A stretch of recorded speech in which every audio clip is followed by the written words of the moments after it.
Salut, c'est Valentin, copywriter de Live Mentor. Aujourd'hui, je vais vous parler de storytelling.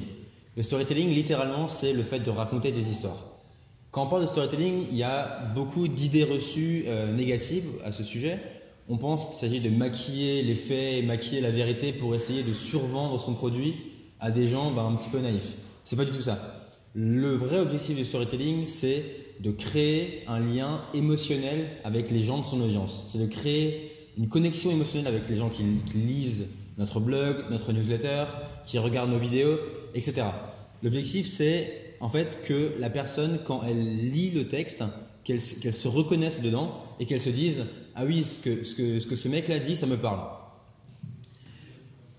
Quand on monte un projet, généralement, on n'a pas beaucoup de moyens, on n'a pas beaucoup de fonds et on n'est pas une grosse entreprise.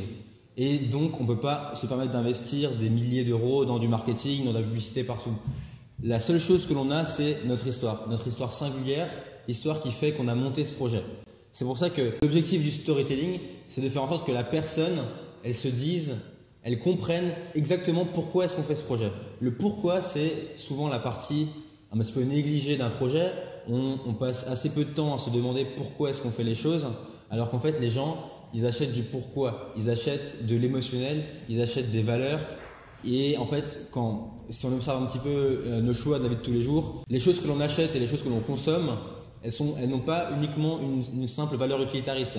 C'est souvent parce qu'il y a d'autres motivations derrière, des motivations plus profondes, des motivations qui disent quelque chose sur qui l'on est et des motivations qui disent quelque chose sur la personne qu'on a envie de devenir. C'est tout ça qui fait qu'on achète quelque chose.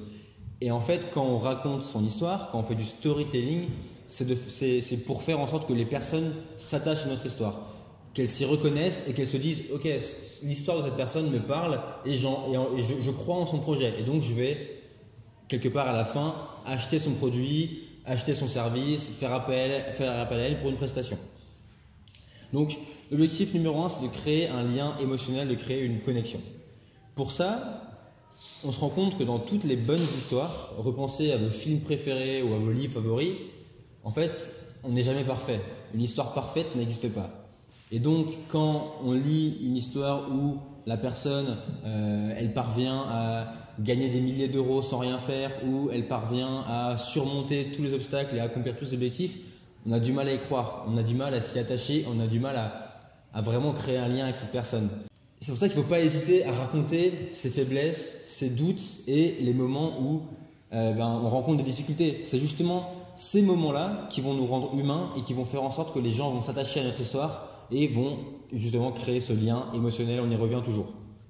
Donc l'authenticité et la transparence, c'est des valeurs qui sont hyper importantes quand on fait du storytelling, quand on raconte son histoire. Alors c'est pas toujours simple parce que ça demande de se mettre à nu et de se livrer et de dire des choses qu'on n'assume pas forcément, des choses pour lesquelles on n'est pas totalement hyper fier.